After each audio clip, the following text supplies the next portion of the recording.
warming up. We just talking, but go ahead and handle your business. Oh no, man, it's all damn good. I need to be talking about all of this, man. Week 12. Week 12 versus Cleveland freaking Browns. Man, 3-5 team. And we were 5-5. We should have been Bucks fans, we should have known better. We should have known better than to go in the game thinking it was going to be a wash. It was going to be whatever. It was going to be a lesser team versus our potent offense. We should have known better. I wrote about it. I told you about it. But the outcome is the outcome. Buccaneers lost overtime 23-17. I got Bigg Slim from the Swords and Cannon podcast. Yo. We're going to break it down. We're going to talk about it all. We're going to get it all together. You are now listening to Outside Leverage. This is week 12. Buccaneers, Cleveland. Here we go.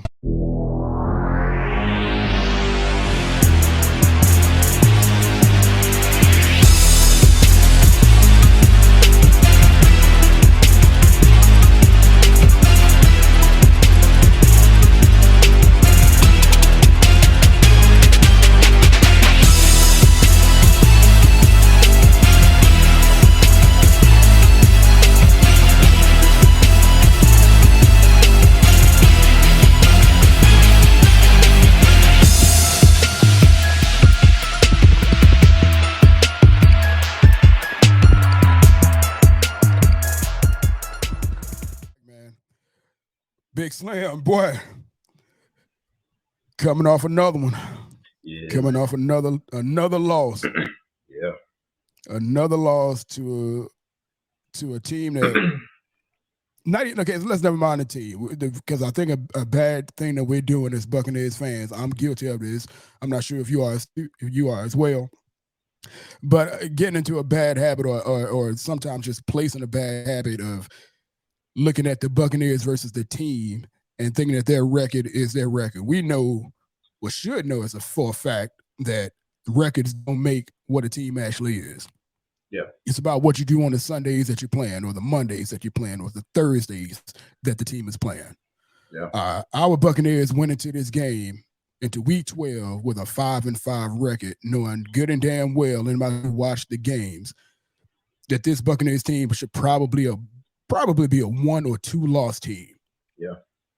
When you look at the production or the performances, at least on one half of the ball, and what the defense has done to other teams, have kept these other teams under the NFL average of 22 points in a game. I think there's only 2 teams that the Bucs have not done that with. You look at the performance there, and you look at what's going on. Why would we look at another team and think, okay, this team is 2 wins beneath us, so they must not be good? I think a lot of fans fall into that trap. I've fallen into it just a couple times. I normally catch myself. But this was another one. We faced a team who shouldn't have been able to stay on the field with us, talent-wise. On the defensive side of the ball, they had some monsters over there, man. They had Denzel Ward. They got Myles Garrett. They've got several players on the defensive side of the ball. I'll start with those 2 who are mean and very productive. And I mean, they really like 2 of the best at their positions, right? Yeah. But if you look on the offensive side of the ball, they got Nick Chubb, and then you got to start looking through their depth chart to figure out, what other talent comes in there. You got Kareem Hunt. He's been a solid player in the past, but he's been a disgruntled player recently. Yeah. Not a whole lot going on, man, but this team stayed on the field with us, and eventually came out victorious because we did what we've seen our offense do once again. And I'm still saying we. I'm not jumping ship. I'm still saying we. That's our team. Right. We did what we do on offense. We showed up barely. Showed up and disappeared, man. When you're looking at this game as a whole, when you're looking at this game and you're looking at the team, where do you see? What do you see on the offensive side of the ball what do you see that makes things work? Or do we see things that ain't working? Like, where do you see it? Like, where is it coming in from? Like, why is there no leadership on this team on the offensive side of the ball? We got two guys who have not just, we have guys who are not just NFL not head coaches, but coaching, but we got quarterbacks, two of them. Byron Leftwich, who's the OC and the longest tenured player, one of the longest tenured players in NFL history, and definitely the longest tenured player in the last 20-some years, and Tom Brady. Neither one of these cats can figure out how to make this offense work. And again, it showed up again here in this game. Yeah. Where's it coming from? What do we look at? How do we hate placing blame on players? We hate placing blame on anybody other than the coaches a lot of times.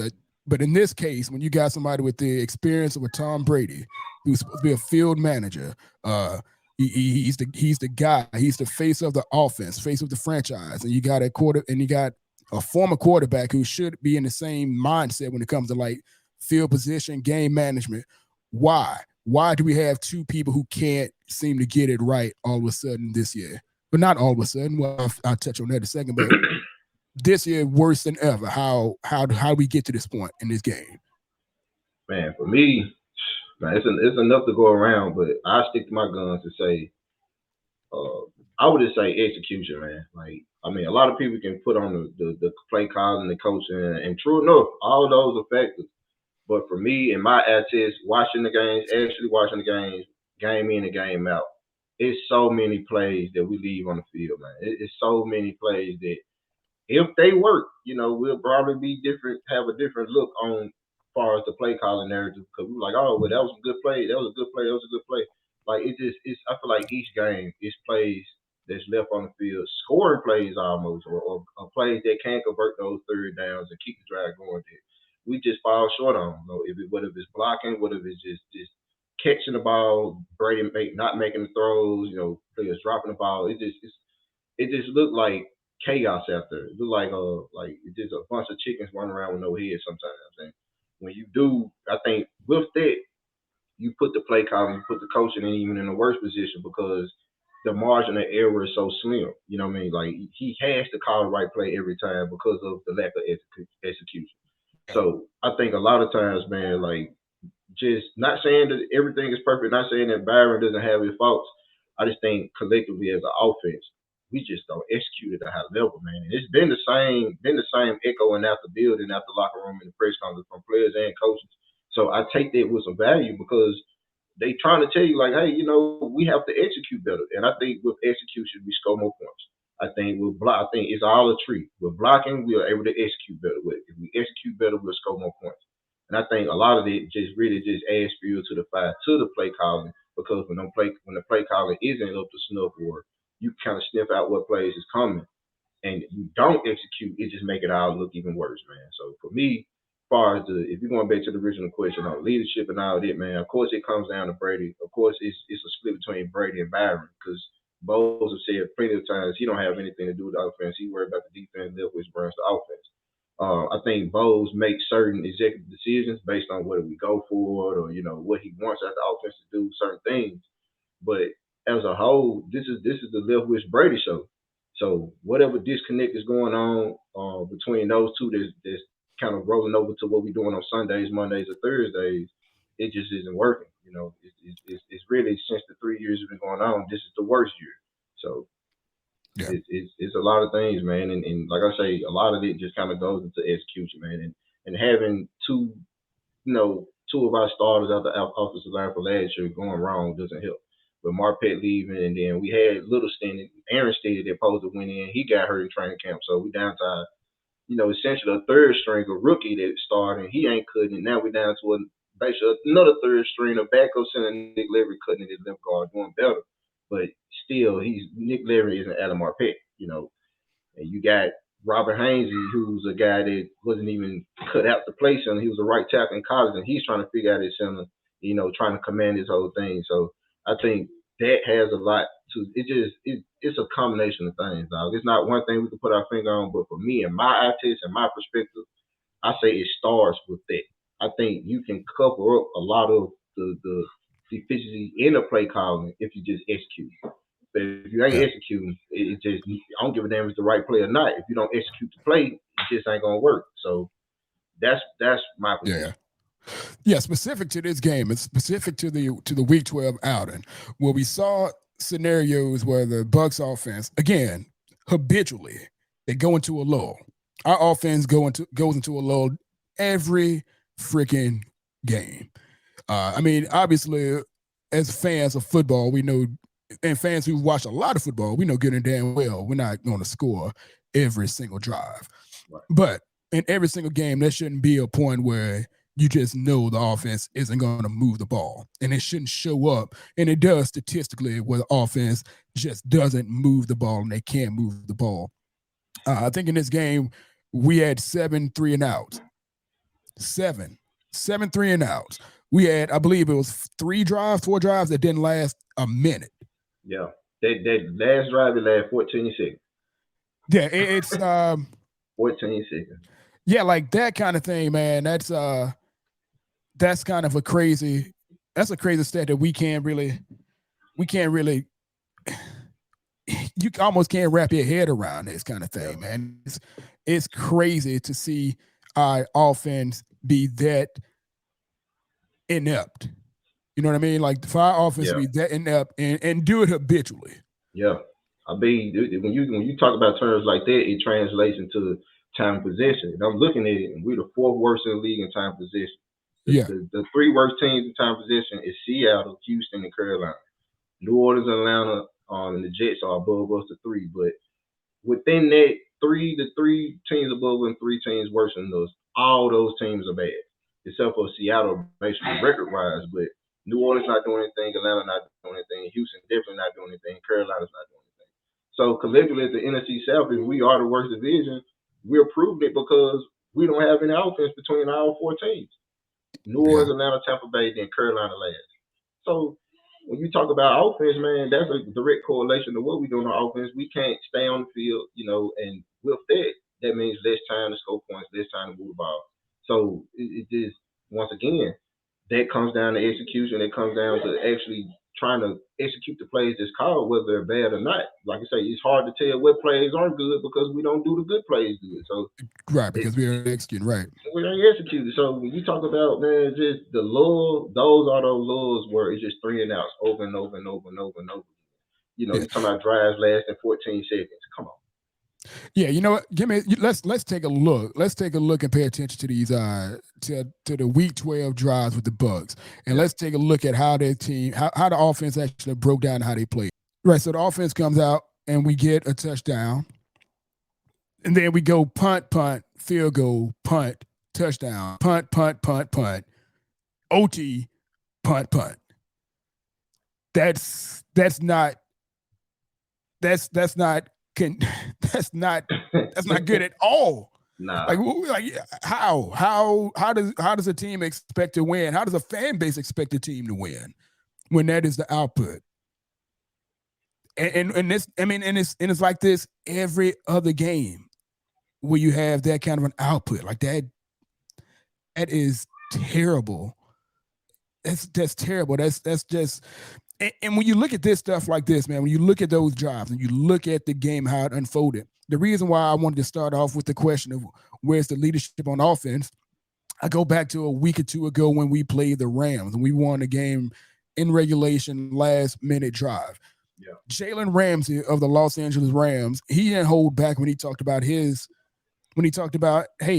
like there need to be some dogs on offense that could come in and put an end to these games and close out the games on offense when the defense has been out there and doing what they do as well as they've done. Why? I know it's blasphemous for a lot of fans and a lot of people paying attention to and watching things. Why don't we have a guy on offense who can say, hey, enough is enough. We got to make something happen. We got to slow things down or pick things up. Like, why is that not our franchise quarterback or our face of the franchise in Tom Brady? Why is that not the case with him? I know he's not a rah-rah guy, but why can we not rely on him to get the offense straight other than talking to or yelling at the offensive line every now and again? Like, why is he not being held to a standard of, hey, let's use your 20 plus years of experience. Hey, take control of the game. Hey, make things happen, or call it as you see it. Why has that not been the case? I don't know, man. It's weird. And you when you watch the game, you see Brady chewing players out, and he has these emotions after a play doesn't work. Even when he made a bad throw, he'll clap his helmet, or if a player doesn't run the route correctly, or if something goes wrong, you see the emotion out of Brady. You see Brady on the sideline, he might grill the offensive line if they're not playing up the snow. So I think the emotion is there. I just think as a collective offense, you talking about having a dog. I just think these players play nervous, man. I think they're so idolized by Brady that they don't want to let them down, that they play nervous. And it's one of those things. It's weird, you might want to say, okay, Mike Evans need to be one of those guys. A 10-year guy been with the team the whole time. Yeah. He should have a standard of just, hey, no, we're not playing up the snuff. Like, we got to stop this. Like, what's going on? Like, you don't see that on the offensive side. You might see on the defense side, the linebackers might get up and they might pep talk themselves, to kind of get back in the game for half the game in certain games. Not saying the BUCS, but in general. But as far as us, it just who? It ain't nobody. Like, I think if it ain't Brady, you see, I can't see Brady say you don't see Brady getting frustrated. You don't see Brady talking to him in the huddle like, hey, we finna do this. Let's do this. We're gonna run this play. Like, you do this, whatever. I can't say I don't see that.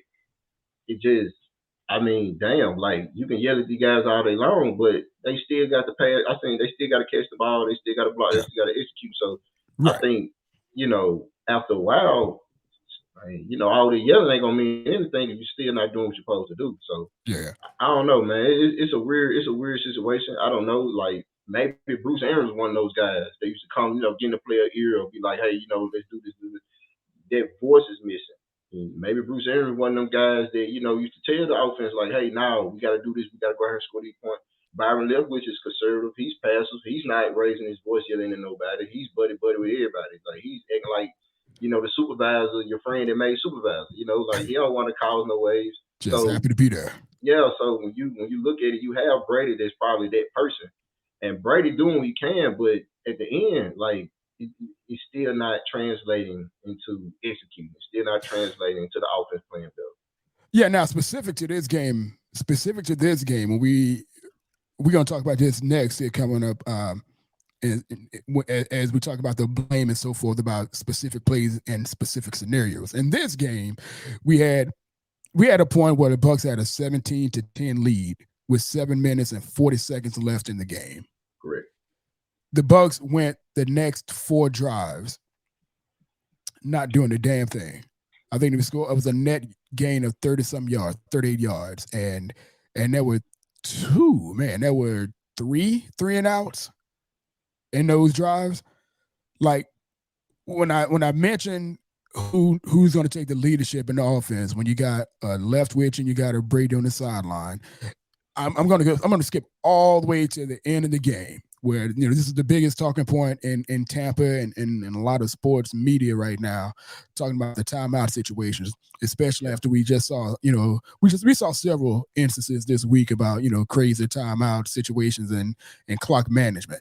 When you see a player, when you have a team and you got a guy like Tom Brady who's got all this experience, who's seen all these things, when that your offense haven't moved the ball, and your best option or your best move to actually get the ball going, which has been in the past the same thing. We talk about taking Byron Leftwich out of the situation. Don't let him call plays, go in a no huddle, go into a hurry up, do that. Get the defense on the move. Why would a Tom Brady not insist on making that kind of a play happen coming into like the last position of the game, when we basically didn't have a whole lot of time going? But he didn't. It seemed like he conceded as well to go with what people are calling conservative the conservative direction that Todd Bowles or whoever was made the call. Like, why wouldn't our guy be that kind of a stand-up guy? Like, hey, we can do it. We can get to the other side of the ball. Let's make something happen. Let's go no huddle. Let's keep them on their toes. Why isn't that happening? Like, why? I keep asking, why isn't this kind of things happening? Because we've seen it from other players. I've seen it from other quarterbacks. Right. I know they have other weapons and they have other things they can do, like running the ball, scrambling, and extending plays and so forth. But this is what everybody keeps saying. This is the GOAT. This is Tom Brady. By the way, I'm not calling him a GOAT like that. But this is Tom Brady. Why can't we lean on Tom Brady to do that kind of a thing? I think Tom Brady does sometimes. If you think about the last drive, and Bo said that his own mouth, he was like, "Hey, the plan was if we don't get enough yards on the first play, we're just gonna just let it run out." So they never had a plan to come out and just really give a try, like really try to move the ball to get in the field goal range. Everything was based off the first play. The first play was a screen to Rachaad White. It got like 1 or 2 yards. Yeah, I think at that moment, that's why the timeout wasn't called, because they had already said it. Like, hey, if we don't get any yards, we're just gonna just take this thing to overtime.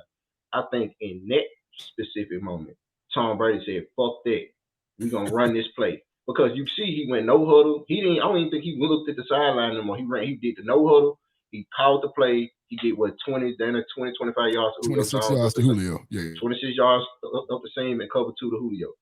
Now, those are situations where I feel like Tom Brady is just like, fuck that, I'm finna take over. We finna try. We not finna just lay down.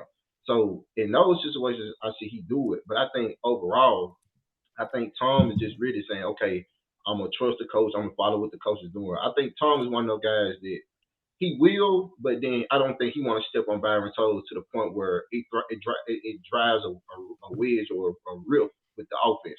Because now, if you undermine Byron Leftwich all the time, how does it affect the huddle? How does it affect the rest of the offense?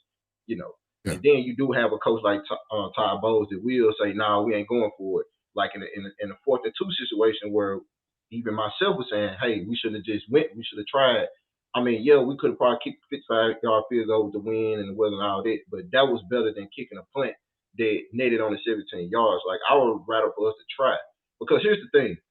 Todd Bowles said that, hey, I would trust my defense in this situation. That's why I decided to punt. But you had to take a delay of game to get more yards to make the punt more effective. So my thing is, if you trust your defense that much, you should better trust your defense no matter if the ball landed inside the 5 or it was at the 37 off a failed attempt to get the first down off the 4th. So in that 4th and 2nd, you could tell they get the call. Byron say, go out there and do it. But the call was to try to draw them off sides. That didn't work. They took the delay of game. Brady snapped his chin straight out and started cussing. So you could tell Brady was frustrated with the conservative, play calling, the conservative decision making that was going on. So that's 2 situations out just off the game that I realized that, what's going on isn't really in tune with what Brady want to do. I think that what Brady was like, hey, we're not seeing the same things, stuff like that. And I think he was kind of saying that as a whole, as far as the coach staff and play calling, like, hey, on the field, Brady would like to take more chances, but per, Byron Leftwich and Todd Bowles, they're kind of like, no, we're just going to lean on the defense. And to your point, it's only so much you can lean on the defense until they bend. You don't want a situation like Jalen Ramsey come out on our side and say, hey, I just wish the offense was just goddamn it say, no, we're going for it. Because if you can if you can trust your defense that much, roll your dice with the offense. It's 4th and 2 at the 37. Go for it. Like, try to go for it. Don't punt the ball saying we want to pin them back.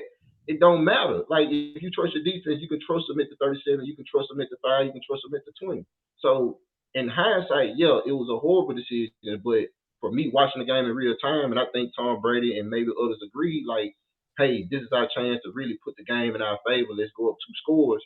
Let's go for it. Let's try it. Like, let's do something. If we ain't moving the ball as well, and we had this situation, we had this opportunity to really get closer and really get an opportunity to score, you got to take that chance. You can't just say, oh, it's 4th and 2, we're just going to go back on the defense, because essentially you're not trusting your offense, and that's how you lost the game, because the offense didn't do anything. But you didn't also allow them to even fucking try when you had an opportunity for them to try. I think that play right there kind of just was the turning point in the whole offense as far as the momentum, because common sense would tell you, nah, coach don't trust offense. He Yeah, just yeah. didn't trust the offense. So I think, man, like in those two situations, not going on, but those two situations, I could say that Tom Brady was like, hey, I want to do this, I want to go for it, I want to be a little more aggressive. But that's when I can't defend the play calling at that point. I can't defend the coaching decision at that point. I mean, Todd Bowles said in the interview on the presser Monday, like, what was his mindset? And it was tail between your legs, loser mentality coaching. Like, you're not going to win games like that. Like, just the excuse of saying, hey, well, the offense wasn't doing much. That was on the 37. That was good enough. You're right there now. Go for it. Try to take the game. You got to try to win. You were playing not to lose, but you're not trying to play to win. So that was Now, my issue. okay. So now I actually don't agree on that one. I actually don't agree with the and again, I know it's a popular notion, and I know a lot of cats feel that way. Now, I don't think in that instance. Now, I didn't like the punt, but I didn't think in that instance it was a case of playing not to lose. I mean, at the end of the game, now we can say that because in hindsight, in retrospect, it felt like you were playing to lose at that stage. But at that point, I'm like, nah, because the offense really wasn't moving the ball. They could have. I thought they were going to go for it. To be honest with you, I'm like, hey, this is crazy. Why are we punting? We got a good kicker. Kick it. Try it. And to your point, like, your defense is a strong defense. Like, if they got to defend 63 yards, they probably defend it. They do it. Yeah. You know what I mean? But I also don't feel like he was coaching not to lose. Like, I can't get with that one. Like, I don't think that he was coaching not to lose. Why you I think he was. What's that? I said, why you say that? Because I just don't see it. I think he was trying to make the smart move in that instance. Again, this is early in the game. Like, this is early in the game. Like, the offense had a whole lot of other opportunities to prove that they can move the ball and get things going. I didn't feel like any momentum actually shifted on that. I just thought, like, hey, okay, I thought it was a bad decision to punt it. I thought it was a bad decision to punt it because, like, well, goddamn, why don't you trust the kicker? That was the only thing that I was questioning. Like, the offense, I'm like, yeah, the offense having a hard time moving the ball. 4th and 2, we may not get it. Then the momentum even shifts more to Cleveland, and Cleveland's whole strength is having a good defense. Like, you turn around and give them momentum, even more momentum. That to my I thought that would have been a bigger turning point if we had turned the ball over and gave the ball back to Cleveland right there. That's when I thought that would have been a bad deal. But I didn't feel like it was a momentum point. I didn't feel like it was a momentum change at that point.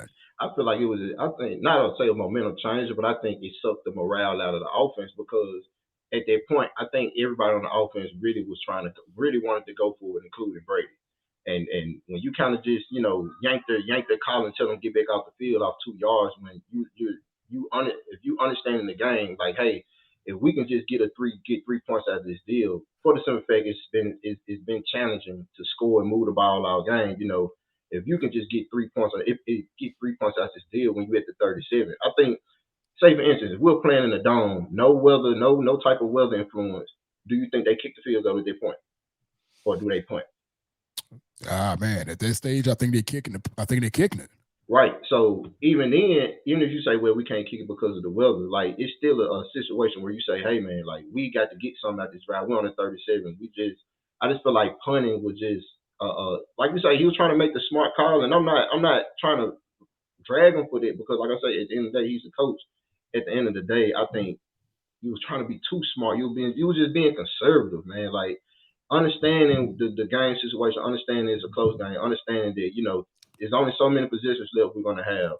It's the opportunity to get us up 10 points, get us up 2 positions. I think that was a time where you roll the dice. For the simple fact, if you do trust your defense and you don't get it, you trust your defense to still be out of there to stop them stop them at the 30 from the 37. So if my thing is, if you have this mindset and this confidence about the defense, you should be able to take certain chances like that, especially at the 37 when you know that field position is probably going to be hard to come by for the rest of the game. You haven't been in the 30, you haven't been down there a lot of the game. So I think at that 4th and 2, at that point I've been more inclined to call a timeout. Let's talk about it. Brady, what do you want to do? Byron, what you want to do? All right, this is what we're going to do. Instead of going out there try to draw them outside with come on, like, really, we're that desperate. We can't get 2 yards, but we're trying to make them give us 5. Like, and it's not it's a kind of a disingenuous move, like, because you can tell they loved about it. They didn't really know what they would do, so like, let's go out there and try to draw them outside. I think that was just a wasted opportunity to really just play to win, like try to get it, play to win, keep the game in your control, take over the game. Like, I think that's where the ball kind of dropped. All right, cool. Before we pause for a second, I just want to follow up and ask this question, because we're talking about momentum and we're talking about in the heart of the team and showing heart and this and that. And again, at this point, there's so many of these questions that I'm coming up with, and that a lot of other folks are coming up with, especially in the media. At this point, it's like it's all hypothetical. Hypothetically, BUCS go for it. Offense goes for it. Been struggling all game. They only scored a touchdown once, first possession, and couldn't move the ball. We've seen what the BUCS basically hold their head down for a long periods of time after a failed attempt, after a failed this or that. Same thing in this case. 4th and 2, we run it, we get hit behind the line, something dumb happens. Do we think you don't think that could linger into future possessions, kind of like what Byron Leftwich and Coach Bowles and Tom Brady have seen?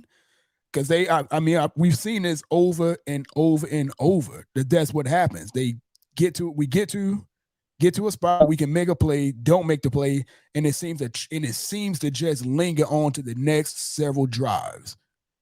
That's what it feels like. Yeah.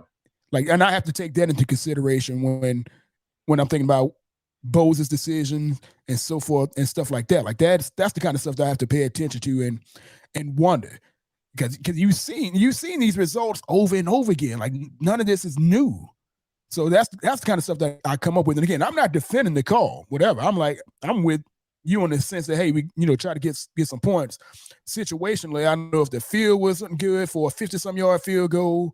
I'm not sure what the case was, but I'm like, yeah, I just didn't see it as the team, as Coach Bowles basically tucking his tail, like, hey, let's play conservative. I'm not sure what the deal was there. Yeah, I think it was a mixture, because he even admitted that, hey, the offense was having trouble moving the ball. So if you have this in your head and it's hard to move the ball, that's why I'm saying that if you somehow get yourself to the opponent's 37, you got to cash that in. You got to try. Like, you got to try, because on that drive, I think the big part why we got down the field was that defensive pass interference on Mike Evans. On Evans, right? So yeah, so they kind of flipped us to their side of the field. So we kind of moved up, kind of lugged out and kind of stalled out at the end.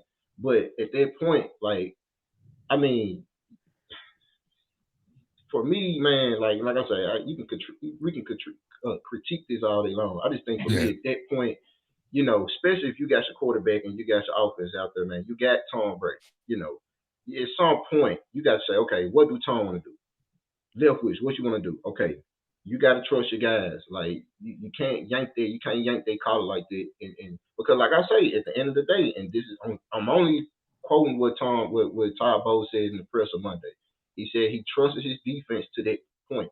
So if you trust your defense, man, if you trust your defense that much, you should be able to take chances with your offense, because you trust your defense. Now, I understand if you didn't trust your defense and you was like, well, if we don't get this, damn, they're gonna put us in a situation where it's gonna make it very easy for Cleveland to score. I get that. But he wasn't insinuating that. He insinuating, like, well, no matter where they get the ball at, I trust my defense to do their job. And which they did. They got the ball back and they turned it. I think they turned it over on downs. That next possession.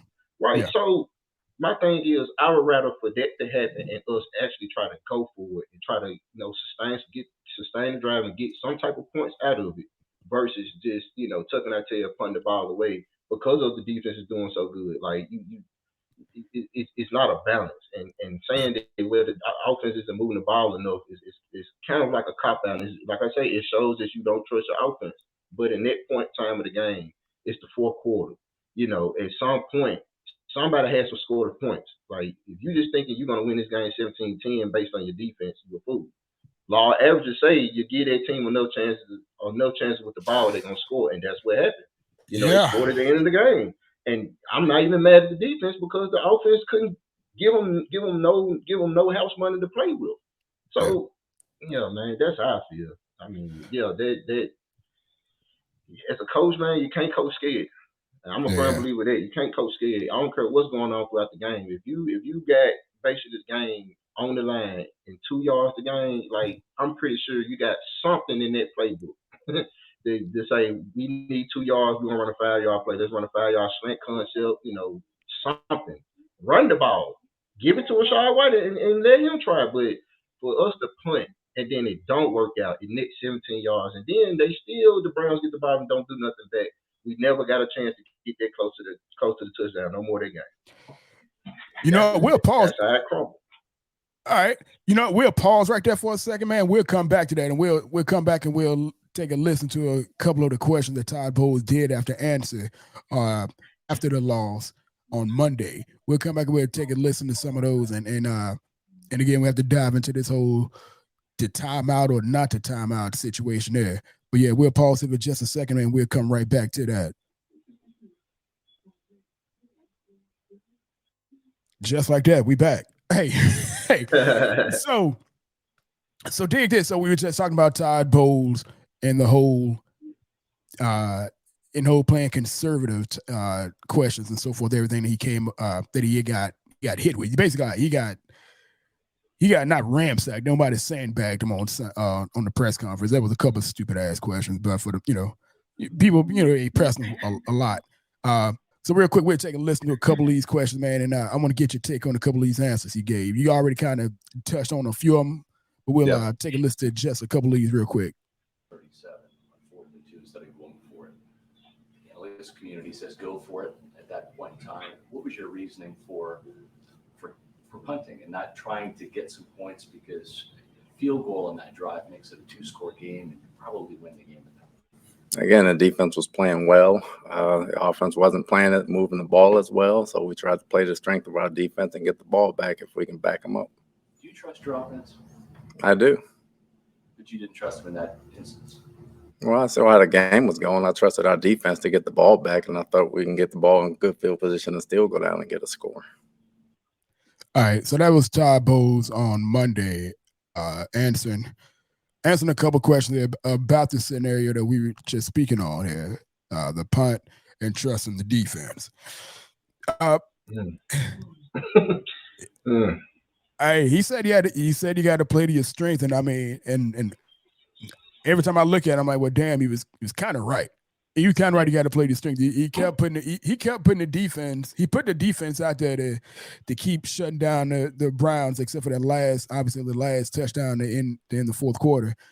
But when your offense isn't moving the ball, and your offense isn't moving the ball, your defense is playing well, and the defense was playing well with a bunch of injuries, once I started seeing Winfield come on and off the field, I'm like, man, offense got to score soon to make me feel better about winning this game or pulling this game out, because our main guys are going down. Him and Edwards, Carlton Davis with the slip. Even before he slipped, it seemed like he was limping a little bit. So I'm like, okay, we gotta do something. But again, you want to trust your defense, and you say, your point was, hey, like if you trust them at one part of the field, you got to be able to trust them in other scenarios as well. Like, is there not a statute of limitations on that though? I mean, I don't. I mean, it's to what you said. If you trust them on one part of the field, you should be able to trust them on the other part. Like, I just don't understand what was the train of thought, because the thing is, this is what he said. Now he said, "Hey, we playing to the strength of the defense. I trusted our defense to get the ball back and get us in good field position to go back and score." Well, the thing was, you was already in good field position to score. So, say for instance, if you punt the ball and the punt goes how you want it, you kind of pin them, and you stop them and they punt the ball, we still got to drive the ball. Yeah. We still got to get back in field position, at least field goal position. We was already there. So that's my point. Like, you talking as if we punt the ball, the offense can still get us back to that point, but he's forgetting the fact that we was already there in position to score. So my mind is, that's why you take the chance, because again, for the rest of the game, we never got back in their territory. So if you're saying the offense is to move the ball, well, that specific drive we moved the ball. No matter it was the defensive, the pass interference or whatever the case is, that specific drive we was able to get into Browns territory. Saying that, hey, well, I'm gonna tell the defense to stop them and we'll get the ball back and go back and score. It's really hypocritical because you was already in position to score. So if you're saying you trust your defense to get the ball back and put your offense in position to score again, why not go for it then? And if you don't get it, say your defense get the ball back so the offense can go back down and score, or at least try to score again. So it to me, man, like I say, I think he overthought it. I think he's skewed defensively minded, and I don't think Leftwich has a big enough voice or a big enough influence to tell him, no, we got to go for it here. I don't think there's nobody in his ear telling him or kind of checking balancing him on certain decision making, because Brady is the player.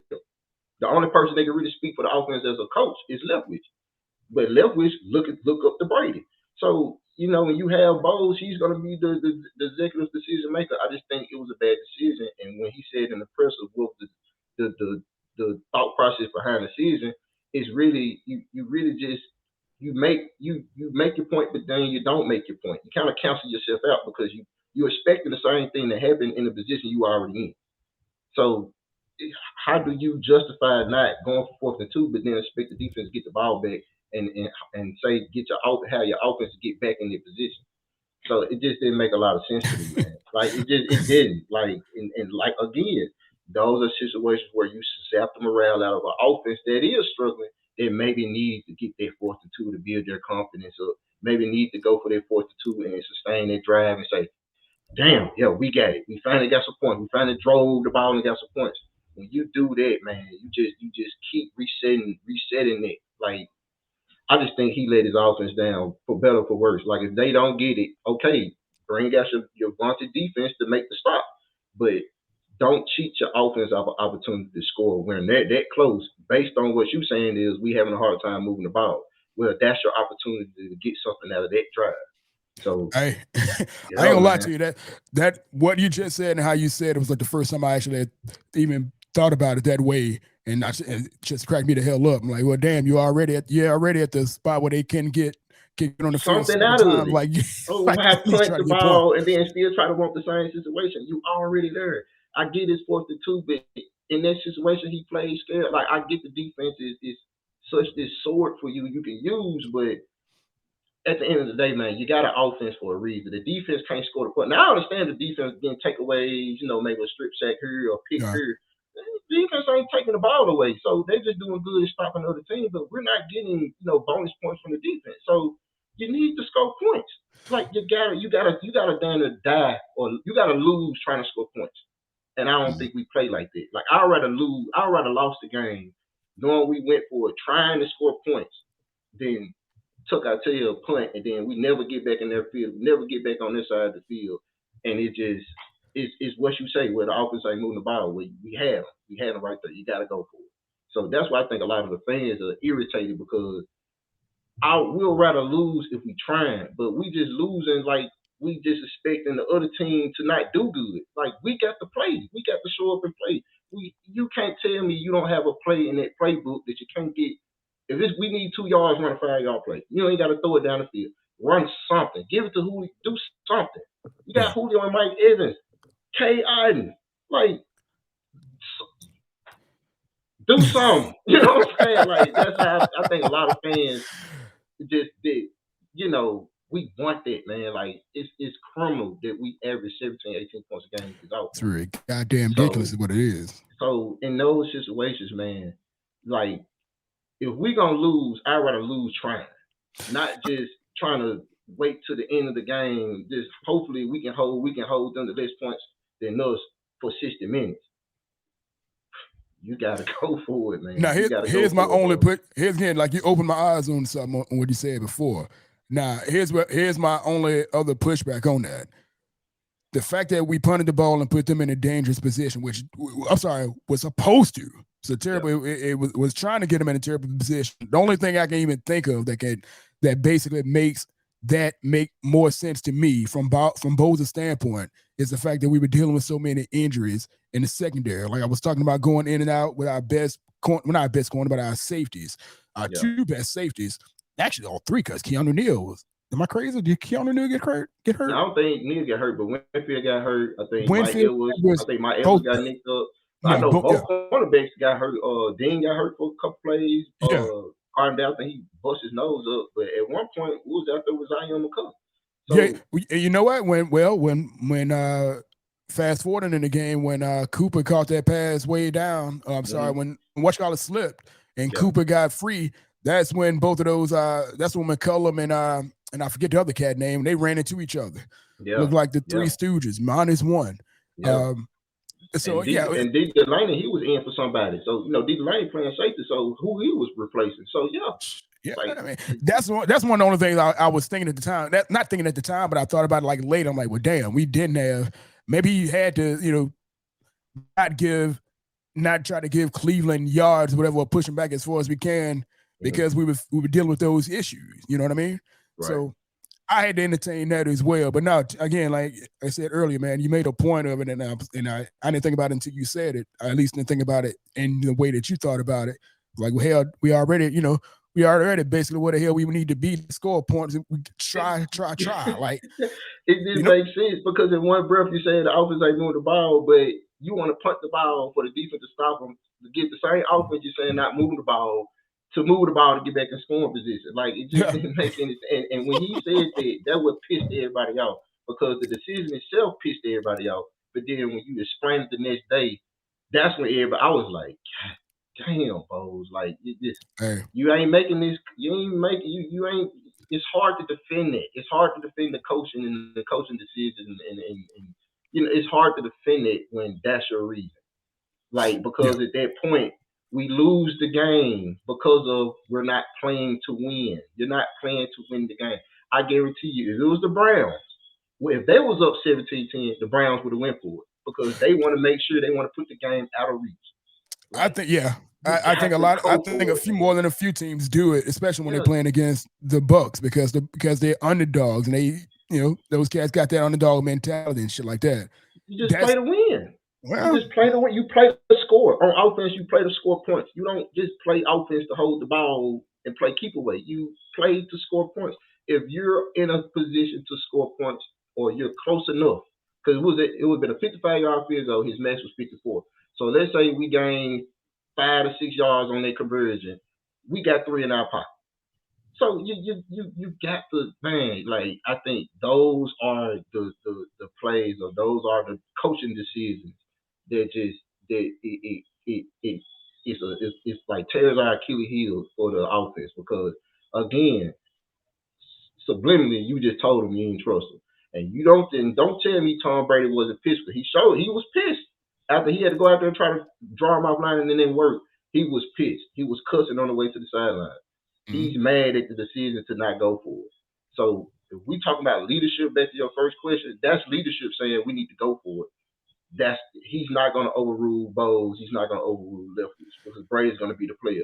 So in that time, those are situations like, to your credit, that's when you just want Brady to say, make the call the play, go for it, Brady. We're gonna live it down.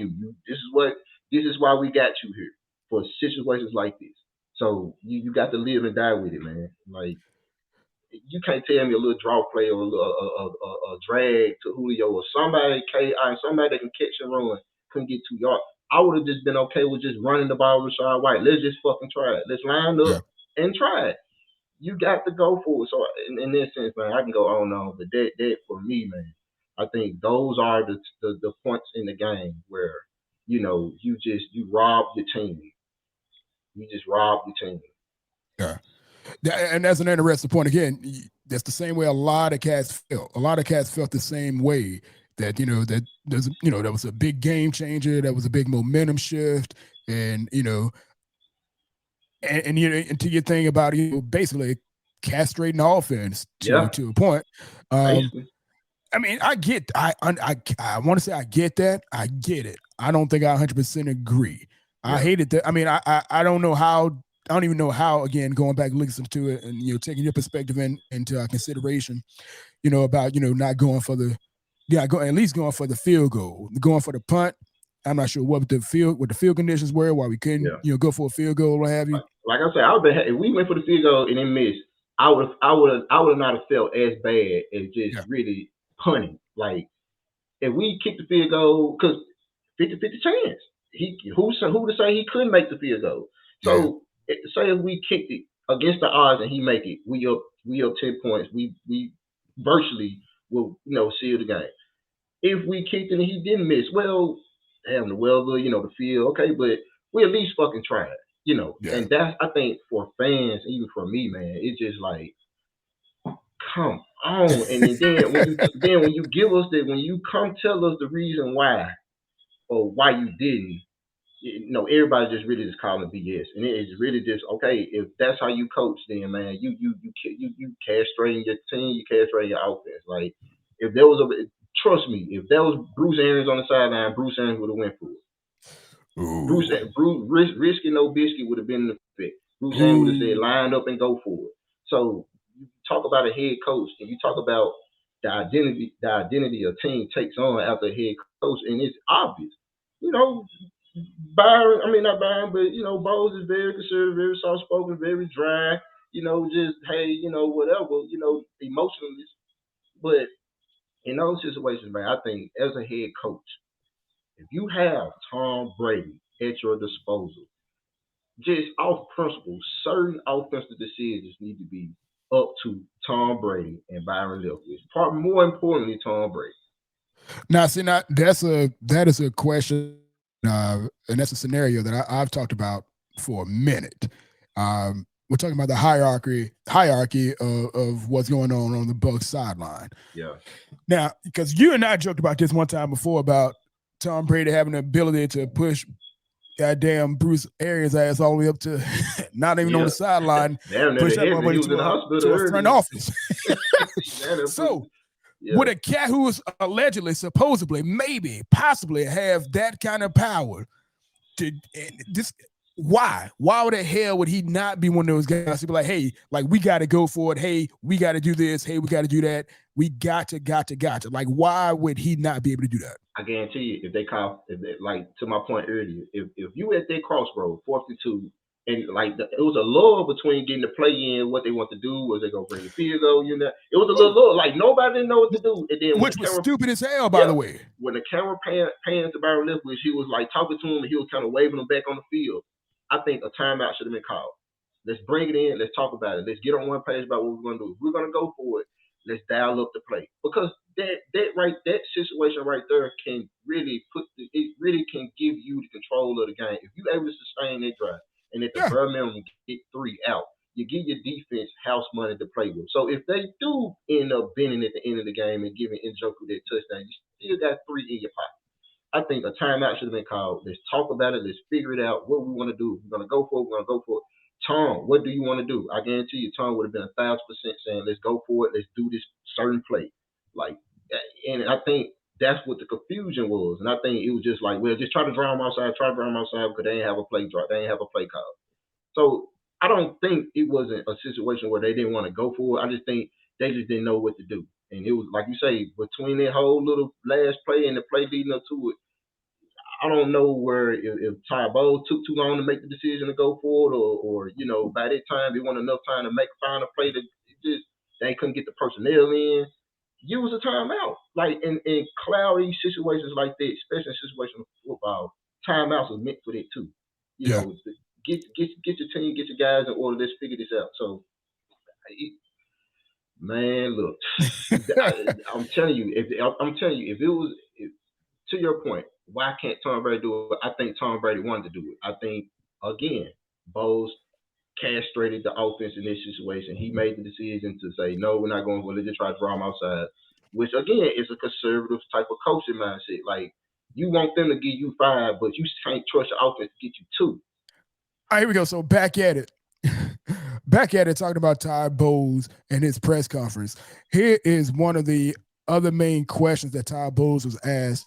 And we'll talk about the whole, we'll talk about the blowback that he got from the answer that he gave on this questionnaire. This is Todd Bowles from Monday after the loss to the Cleveland Browns, 23-17 in OT.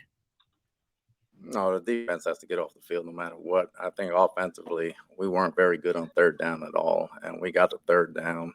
We had a bunch of 3rd and longs, at least 7+. It had to be 9 or 10 of them. And we probably were over when we did those things. And when we had 3rd and short, at least we were almost 50-50. It might have been 2 or 5 at that point. But if you can't make 3rd downs, you can't stay on the field. But the defense's job is to stop them no matter what. We don't make excuses trying to say the offense did this and the defense did that. We had plays on special teams, offense and defense, to win that ball game, and we didn't do it.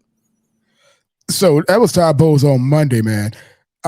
Basically saying that, hey, we got to be better on 3rd down. I think the BUCS were 4 out of 15 on 3rd downs.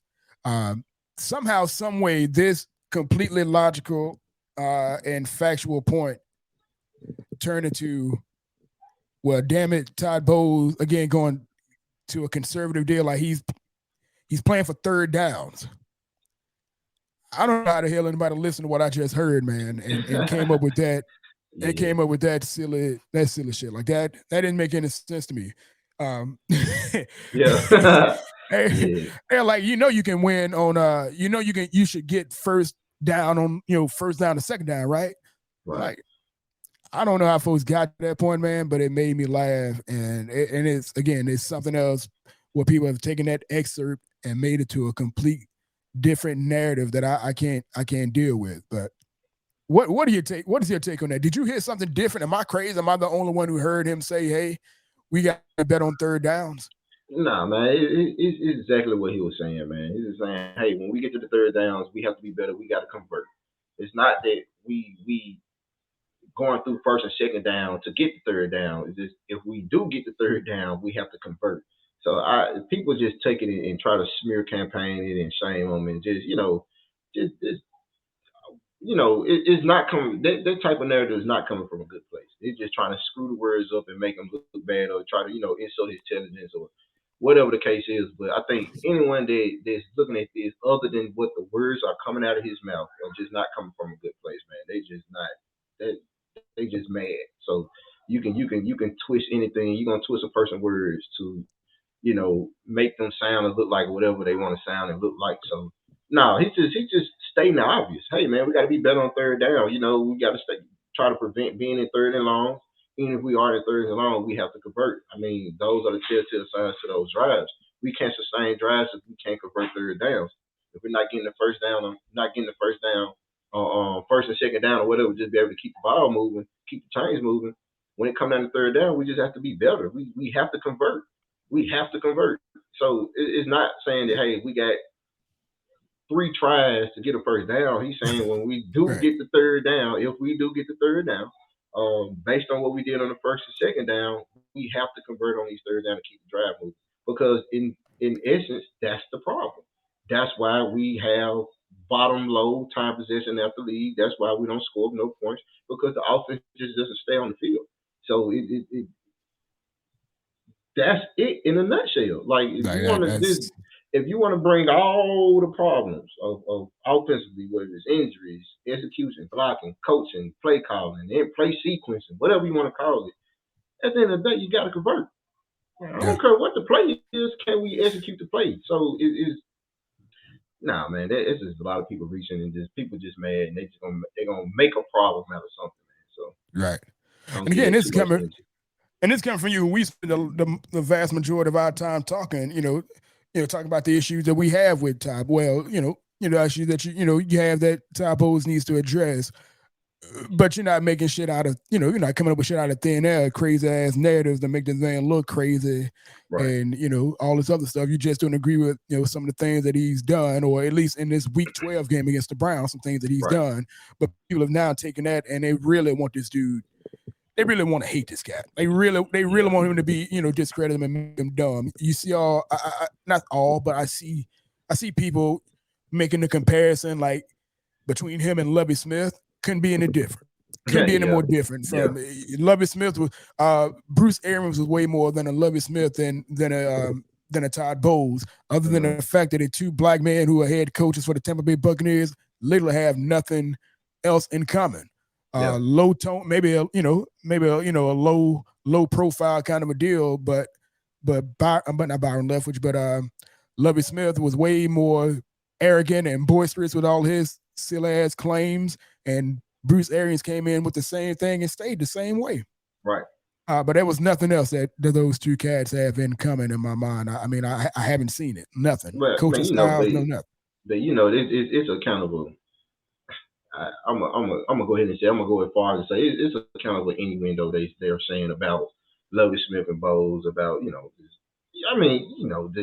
black coach, and he might not be is how can I put it, man, intelligent enough, or just kind of this not giving him the benefit of the doubt, just kind of just challenging his intelligence, like just making it seem like, well, you're this black coach, like it's that's how I get it. When you get to that point where you're stooping that low, like that's just innuendos, or you just insulting just anything that's coming out of his mouth because you don't believe he just knows what the fuck he's talking about. So that's when it gets to that point, man. And it doesn't help when it is a black coach, because at some point it started happening with Dirk Cutter when it got really bad. I was really going to mention Dirk Cutter. Yeah, when it got bad, Dirk Cutter couldn't give you a right answer. Like everything came out of Dirk Cutter's mouth was wrong, and nothing. He everything he said was terrible and bad to everybody. So that's why I think that's why I think the energy is it's just like, hey man, like, but it doesn't look good because he is a bad coach. So people have, how can you say, less patience? You just really just not taking it as, hey, let's sit back and trust the guy. You just mad. So everything that's going on, you just mad. So it's nothing he can say that's going to make sense to you. You just mad. So if he say, hey, we just have to be better on third down, that doesn't mean that we're playing to get the third down and we just not making it. Like, right? Come on. It's man, I'm telling you, it's one of the funniest. When I say funny, I really mean stupidest things I've seen this season. That was just one of the stupidest. Again, everybody's looking for something to nitpick over. I mean, I understand the frustrations and emotions of being, about a loss. Yeah. But when it comes to this, it come down to this, and just it's basically people's emotions. When it come down to this, it's just being stupid and people's emotions. Again, like you mentioned, we saw this with Dirk Cutter. Specific deal here. I mentioned two of them: Dirk Cutter and Bruce Arians, and and the whole timeout deal, and that Bowles gave. That everybody was like, what the hell are you talking about? About punting the ball. Yeah. Do you remember when Bruce Arians said that he took a delay of game penalty to give a field goal kicker at the chance to win a goddamn game, a game-winning field goal? He said he took a 5-yard penalty, delay of game penalty, to give the kicker a better chance. Do you remember him saying this? Man, I don't remember that. I do remember. I remember when Dirk Cutter said he took a delay of the game to get the offense more room to run a play. I remember that. We was in the red zone and James took a delay of game. It was a delay of game. He was like, well, we just took a delay of game to give us more room to run the play. And I was like, God damn, Dirk. Like, you know what? I don't remember that one. I see, but I remember that because that's when I knew, like, yeah, he smoked. He out of there. Like, you can't say that. And you can't justify something like that. We in the red zone near the goal line. You say we take a delay of game so you can have enough room in the touchdown to run a play. Like, you don't have anything that you can run that doesn't need a lot of room. Like, you just say, hey, well, since it's the vertical offense, so it's long developing routes. They need space to get people around, but that's not how you play the game, man. That's not how it works. I remember that one. Yeah, I remember that. Like, I remember that because at that point, I think I was about done with Dirk. When he said that, I was like, yeah, that's when I just gonna start grabbing my lifeboat. I'm jumping off the Dirk Cutter ship. Yeah, man. And I was a big Dirk Cutter fan, man. But again, he caught so much hell, boy. And a lot of that hell that he caught, which again, I say again, but this is the first time I've mentioned this, it's because the emotions that people have. Specifically at that time, it was because so many people felt so offensive about our quarterback. Mm-hmm. So anything that went on that made that quarterback not look as pristine or as highly favored as they thought that he would and should be, it all came down on the coach. All of it. We talk about the defense. We talk about the defense being the scapegoat. Yeah. Coach was the scapegoat. Yeah, his whole staff was the scapegoat. Yeah, he had to fall on the blade for James. Like, and it was fucked up to say it because at the end of the day, James still didn't work out. So, we got rid of 2 coaches for that man. Yeah. So that was my whole thing when I looked on it. because and one guy that I like, I think he ended up. That's when Dirk Cutter became head coach and he started calling the plays with Todd Monken. Todd Monken was calling. He was down them up, but I think in the end, I think Dirk Cutter he had to fall on the blade for James because he couldn't turn James into what the fan base or what the front office wanted. With the GM, right. And but then when Bruce Aaron come in and he was like, "Nah, he ain't it," they jettison. So yeah, you know what I mean. So that's the business of football, though, bro. That's right. how it works. Right, and we were talking about emotions and all that stuff. Remember, there was also, again, looking at the time, comparing these coaches, Dirk Cutter at one point was like, hey, guys, if I knew the answer, somebody asked him a question about, hey, how do you fix such and such? Guys, if we had the answer, we'd fix it. If we had the answer, we'd already fixed it. Right. Dude, I mean, there was so many people who went in on Dirk Cutter at that stage. They just killed that man. Literally, the following season. I just think Dirk was tired, man. He was Dirk came in, he was looking young and light. All and spry. Yeah, but I think about the third year, man, Dirk was burnt out, man. It was a lot. Because I think deep down, Dirk wanted to play Fitz. I think the veterans on the team want to play. I want Fitz to keep playing because it gave us a shot. It gave us a stability. And I think when that decision came from the top to say, nope, we gonna play James. We can't pick out the decision. It put the team and the coaching staff back in the position they didn't want to be in, where they have to make this work. Versus we have somebody out there that can make this work, or at least do something. At least make it look like we know what we're doing. With James out there, it was just all over the place. So yeah, man, and it's funny how this whole story worked because now James is crying at the Saints talking about how he lost his job. Like, the positive is I lost my job because I didn't supposed to lose my job due to injury. Well, you weren't playing good, James. Like, I don't get it. The entitlement. And that's a conversation for tomorrow when we're talking about the BUCS versus the Saints coming up on Monday night. Man. That's gonna be a deal. But going back to that Dirk Cutter thing, man, he was saying I don't know how to I don't have answers. Like if I knew how to fix it, I would have. Yeah. Fan base hated him. Following season, Bruce Arians said the exact same thing. Not a peep. You know, a peep from everybody was emotionally tied into him because they liked what he said. They liked his demeanor. Todd Bowles don't have the demeanor that a lot of these cats want him to have. He don't comment like he's not a part of the team. He don't comment like he's an outsider also watching the team. He doesn't do that. So a lot of fans don't go to him. Plus, again, basically they can't relate to him because they don't see them in him. Right. So he ain't it for a lot of these cats. Right off the bat, he's if the BUCS ain't winning, and again, his side of the ball, and I got to say his side of the ball because that's how coaching has been working in the NFL. The head coach has a specialty. That's why he's the head coach. Every head coach in the NFL generally has a specialty. They got that one thing they do, they make executive decision makers on a lot of things, like you mentioned earlier, but for the vast majority, they get there because they are specialized in one side of the ball or another. Right. Bruce Arians allegedly was a specialized offensive guy. We didn't win the Super Bowl with his specialized offensive mind. We won it with Todd Bowles' defense. Todd Bowles has a different set of skills and a different mentality when it comes to his being a personality. When it comes to his being the face of the BUCS. He's not that rah-rah guy. He'll tell cats what they need to hear and pretty much won't offer a whole lot more outside of that. He's not going to throw people under the bus, and he ain't going to talk a whole lot of crazy shit out in the media. That's not his thing. So he's not that caricature that people want to see, especially BUCS. As our fellow BUCS fans love to fall in love with caricatures of fucking people like John Gruden, Bruce Arians. At one time, people like Raheem Morris, I believe. I can't say, but that's not what we have right now with Todd Bowles. Todd Bowles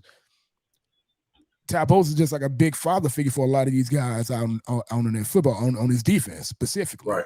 His defense is killing still. Yeah. So that's why I think there's going to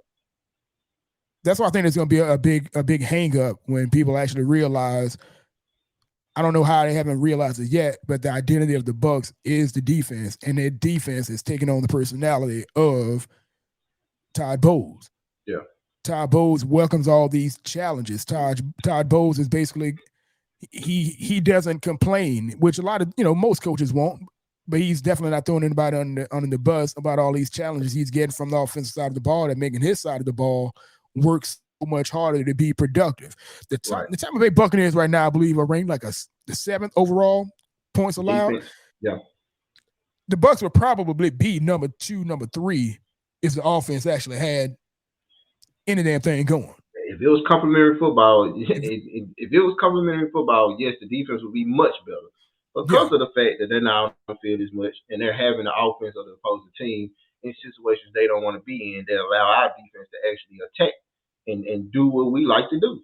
That's blitzing and that's controlling, the line of scrimmage, and that's really putting the offense in situations where they're more prone for mistakes. Since we're playing with an offense that can't really hold up their end of the deal on their side of the ball, it affects how the defense play, because now you're playing that you don't want the offense. You're playing in a way that you don't want mistakes to happen versus imposing your will. So when you have a certain defense that's saying, well, we can't really play aggressive because we don't want any plays to go over our head, or you have an offense or you have a head coach that came out and said, well, we didn't do this because I didn't want to risk a turnover, when Tom Brady is probably one of the least turnover quarterbacks in the NFL this season. So it's for Todd Bowles, man.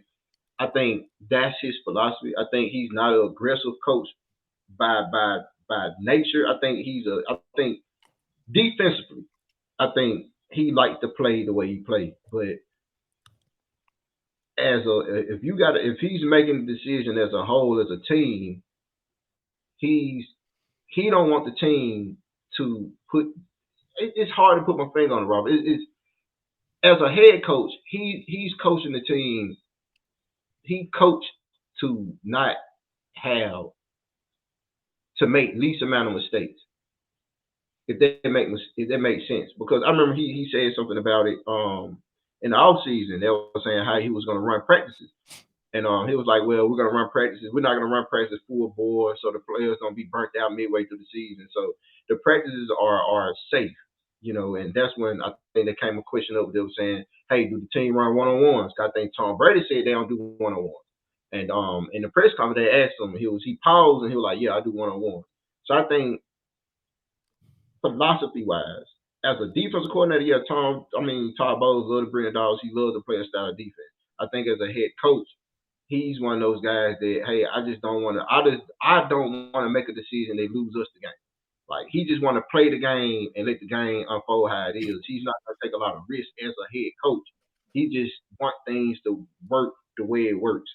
So with Todd Bowles, man, and I just think that's how he is as a person. I think when he doesn't have to worry about making the big decisions as a head coach, he can coach how you want the defense to coach based on what's going on in the game. But if he has to worry about the offense and the defense, I think he lacks that balance on, what he wants the offense, how he wants the offense to do versus what he wants the defense to do. And I think it showed in that Browns game how he felt about the offense and how he just kind of always defaulted to the defense, saying, well, the defense is playing, we're going to play to the strength of the team, which he's not wrong. But I was about to say, because it proved fucking correct. Yeah, These cats went back on the field, man, and 3 more goddamn times punting. Right. So and fucking up. He's not wrong. I just think in certain situations, he doesn't take the shots he needs as a head coach from using the offense. He uses the offense on, well, if you guys can't get in 3 downs, I'm not going to risk doing it on 4th down and putting the defense again. I get it. Like, it don't wholesomely, I don't have a problem with the mindset. I get it. It makes sense. I just think in certain situations, you have to just say, you just got to roll the dice. Like, it makes sense. Like, saving your money makes sense, but sometimes when you gamble, it pay off. So sometimes when you in the flow of that game, and especially in that game, that's why I think me and a lot of fans just kind of just was on that type of tip on, like, you got to do something, man. You have the Tom Brady for a reason. You have these Mike Evans, Julio Jones, and all these players for a reason. Like you're coaching like you have Kyle Trask.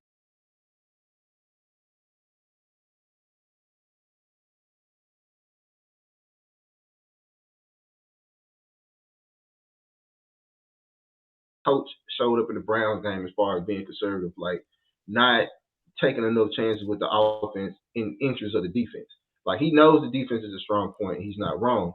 I just think in some point you still have to, you know, use your offense for better or for worse. Like and I think it showed up in the Browns game. Like I think it would make if certain decisions would make sense if we had Kyle Trask instead of Tom Brady because you're like, well, look, I just don't, I'm not gonna put this weight on this guy.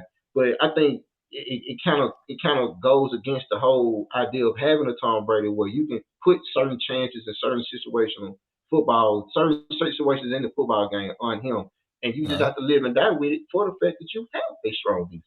So yeah, man, I just think they have to find that balance. I think it is a decision making type of battle in certain situations between Leftwich, Brady, and Bowles. I think Bowles shuts down a lot of the chances, and when Tom Brady want to take them, then Leftwich want to take them. So they have to find a balance, and I think that's what Brady was lamenting, as far as the players and the coaches. Like people are not seeing the same thing. Like Brady seeing, hey, this is an opportunity to score. Byron Leftwich was looking at it, hey, this is an opportunity where, hey, we can just use the defense to keep pinning them back.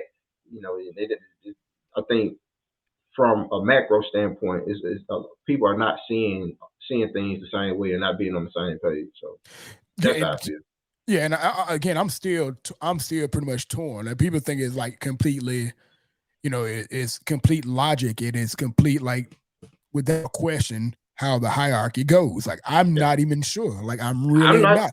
Because the first thing that Todd Bowles said when he in his opening press conference, I'm standing on my side of the ball.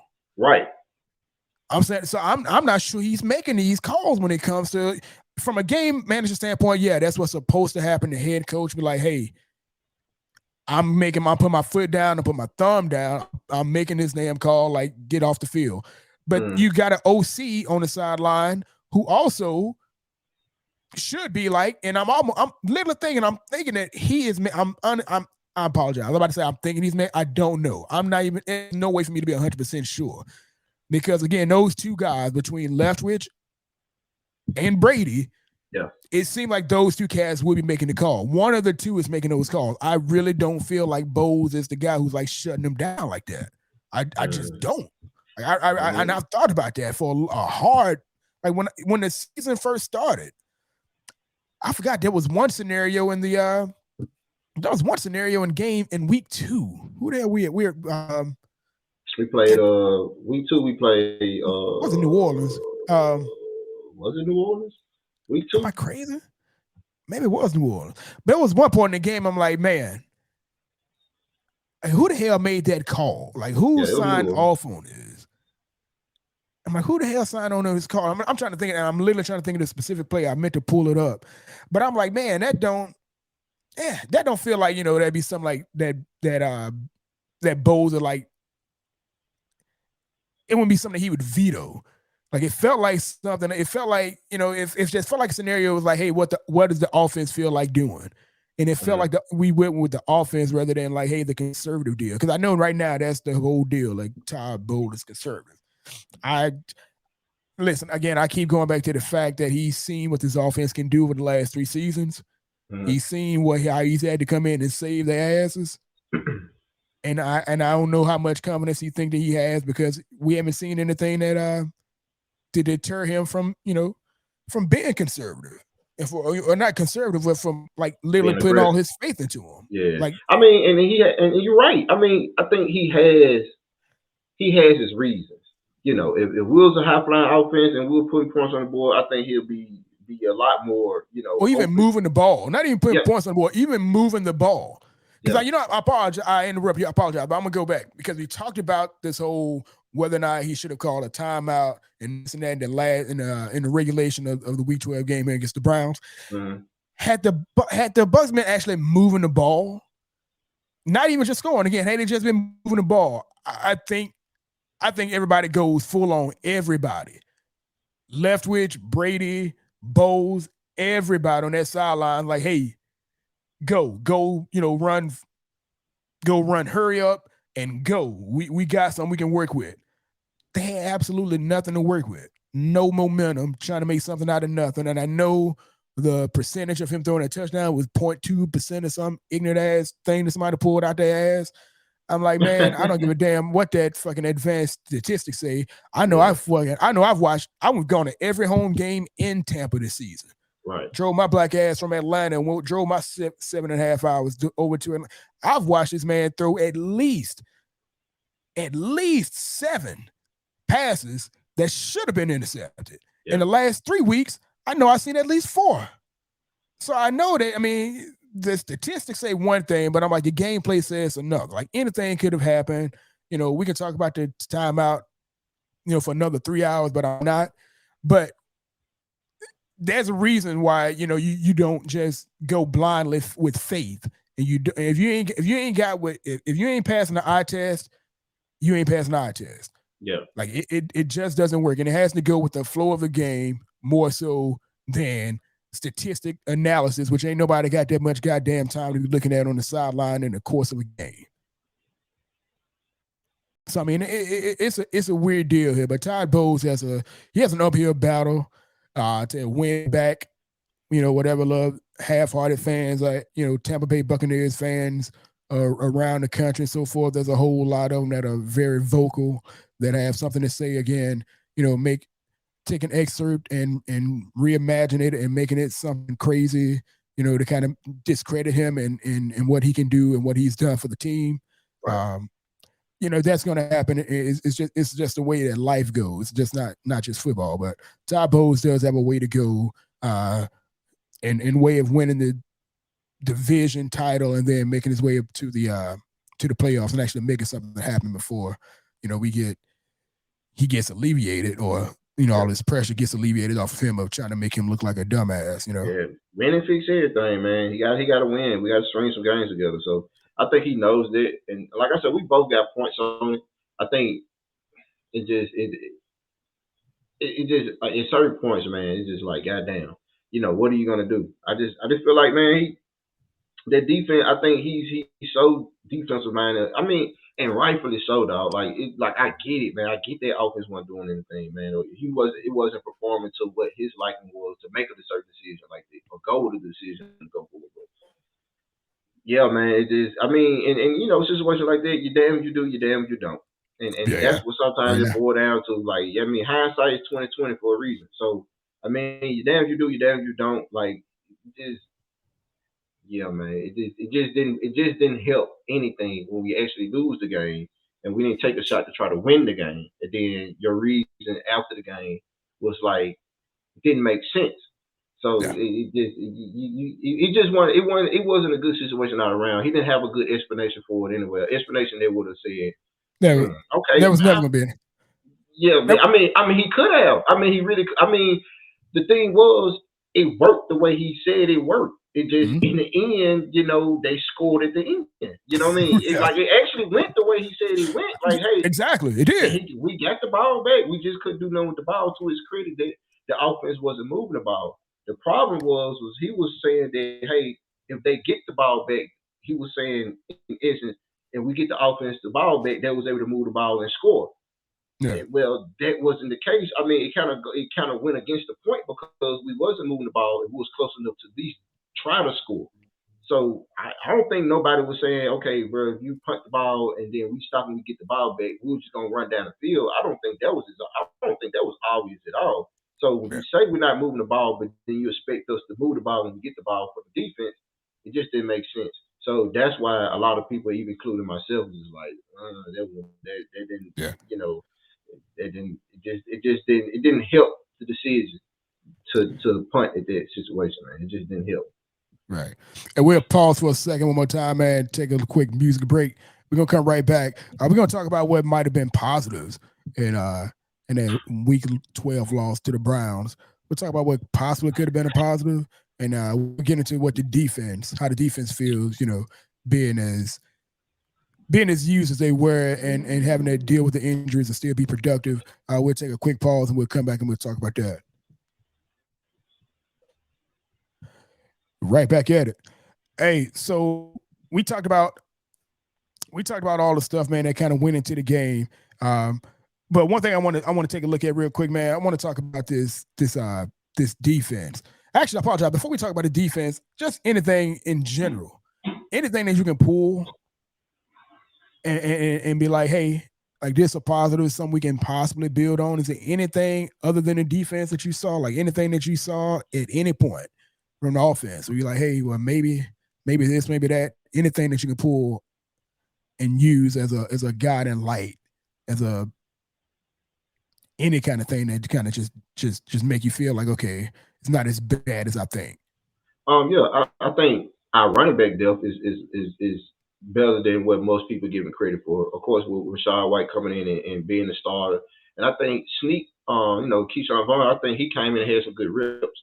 So I think in that running back room, we're just not dependent on Leonard Fournette to just kind of carry the load. I think we have some good running back. We have a good running back room, even with Sneak. They just kind of really just becoming the odd man out because we got Gio Bernard back, and we know what he can do as far as him being able to be a good third down back, catching and moving out of the backfield, which is another element we probably miss. You know what I'm saying? As far as the offense being in certain situations like a 4th and 2, that we can kind of scheme Gio Bernard to kind of catch something out the backfield. Because when you think about it, when last year, was it last year or earlier this year, how we was using him, was he was doing a lot of those option routes out the backfield, and they was working. You know what I mean? So maybe getting that element back in the offense, would kind of help, move the ball or kind of open up another aspect of scheming on offense. But what I can build on as far as one of those positives, that's one of the main things. I think we got a good running back room. I think Rashad White stepped up to the challenge to take the starting snaps. I think he did good. I think he was trying hard. You can tell he's very nimble. He's athletic. He will try to get those yards. He's a great runner too, man. Smooth, great runner, man. He can run that rock. And I think for what it's worth, when Keyshawn Vaughn came in, he had good reps. Keyshawn Vaughn had good reps. Like I was like, he was getting first down. So I think a good positive from this game and just moving forward collectively for the offense is, we have a good running back room. And another positive I go into is that I think Julio Jones is getting healthy and healthier. And I think that's something to keep our eye on. And I think once we get the collective starters that we started the season with the ideal of Mike Evans, Chris Godwin, Julio Jones, and Russell Gage, and get those guys up and rolling and start getting some continuity and getting some chemistry going, I think that's something to really be had and something to really keep an eye on, keep an eye out for. Because I think those 4 receivers have yet to play together, or if they haven't played long. But we haven't seen the complement of receivers we had the idea of starting this offense off with all year. And for what it's worth, I think Russell Gage is good. I think Russell Gage is, of course, he's not a number 1. He's damn not a number 2. But I think if you surround him with Mike Evans or Chris Godwin and Julio, Russell Gage can be that guy that I think we wanted Tyler Johnson to be, or we want Scotty Miller to be. Just that guy that's going to take that 3rd or 4th cornerback or that safety and just eat him alive. I think Russell Gage can do that. So first and foremost, the running back room is I think we have a solid running back room going forward. Getting Gio Bernard back with Sneak, Rashad White, absent of Leonard Fournette. So we're not in a position where, even though we're not a good running team, we definitely gonna be a worse running team without many. I don't think that's the case. We down there to do a little more.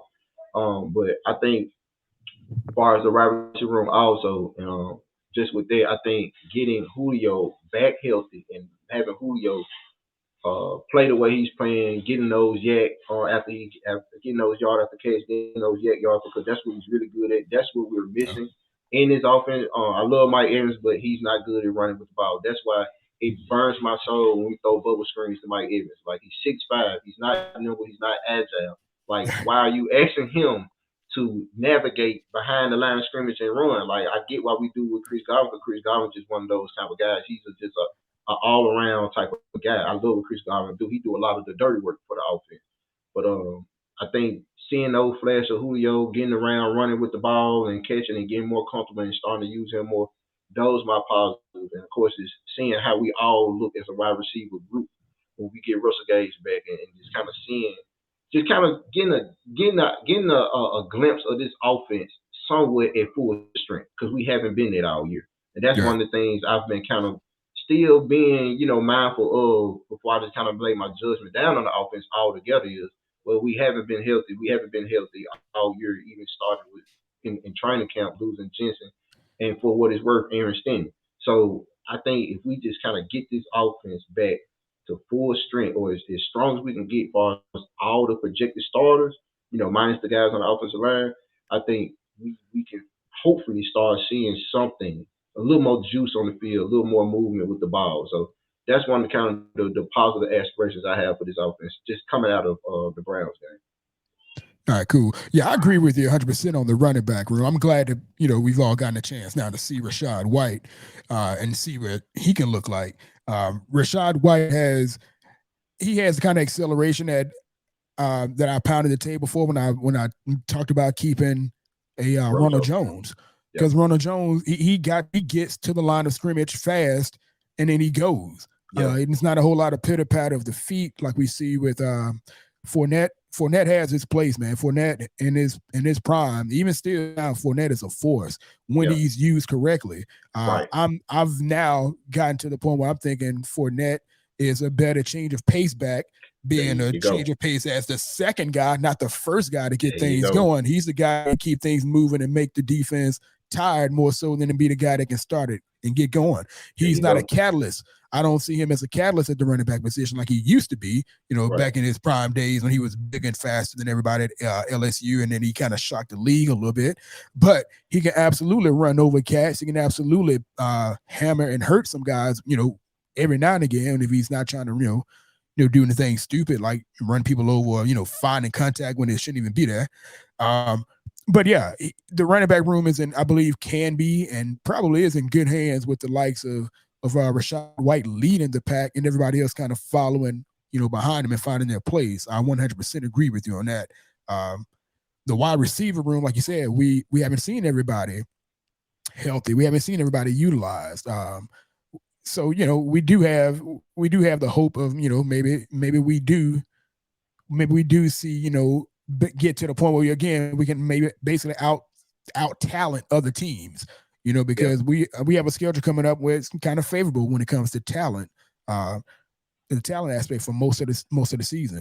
So yeah, I mean those are definitely good positives, and I agree with you on pretty much all of those, man.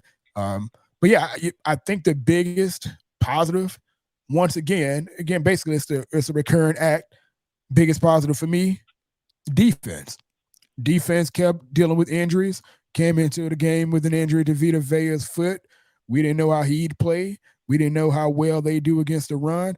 And for some reason, man, even though Nick Chubb got a bunch of yards, did not feel like he was killing the BUCS defense whatsoever, despite the number of time that he was getting the carries and as much as the BUCS were out there on the field. Yeah, because the thing is, that was the only way they was moving the ball. Jacoby Brissett wasn't doing much from the quarterback position, passing the ball or carving us up from his arm.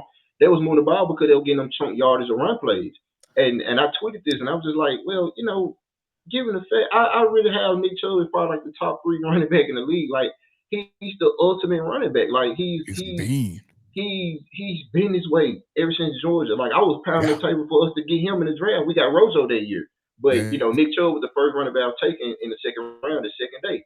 And I was like, can we please get Nick Chubb? Because I just knew how good he was. He's an extremely great back and somewhat underrated because he's quiet. He don't have a lot of personality. He plays for the Browns. Right.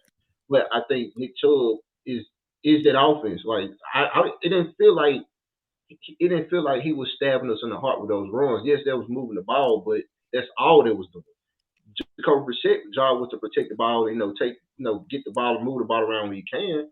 But even with Amari Cooper making those drops or whatnot, it still didn't feel like offensively they was having a way with us. Like they had 10 points all game. So I don't give a damn. Let them run as long as they ain't scoring. So, and granted, I didn't go into this game thinking, oh, we was going to hold Nick Chubb to a historic low. No. The Browns got a good offensive run game, like from the offensive line to the running back, even with Kareem Hunt coming in and being in chance to pass back. They can run the ball. Like that's foolish. Like they gonna run the ball. I already went into that. Like so, with the defense, man. Once again, I think the defense still came to show up the play. I think they did as much as they could have done. They played enough to win. They definitely played good enough to win that game. Probably 2 times over. You know, like it just, man, like the defense. I'll tell you one guy that I'm starting to, you know, warm up about also, man. Keanu Neal. Like if people ain't really paying attention to what he does when he get in the game, I think he's the enforcer that James that Whitehead was last year. But I think I think he got a little more to him, and I think of course, he's a veteran. And I think he's playing the position well. Like you saw some of the blitzes he was doing, coming off the edge, blitzing and things like that. Yeah. I think Keanu Neal is carving a role out for himself very good in his offense, especially when Whitehead, I mean not Whitehead, but Winfield went out, and I think Keanu Neal came right on in and gave good reps. So of course Winfield is who he is. But I really like Keanu Neal and what he brings to the table and what he's doing from just his standpoint, not being a starter, but being a rotational guy, being a very dependable rotational guy, and bringing that force on the field. He let it be known who he is and when he's out there. So that's another guy I think is kind of one of those guys that a lot of people probably don't talk about enough. That I like Keanu Neal. I like what he's doing for us. I like what he brings to the table. So definitely. Cool, man. One of the I play one more real quick. I play one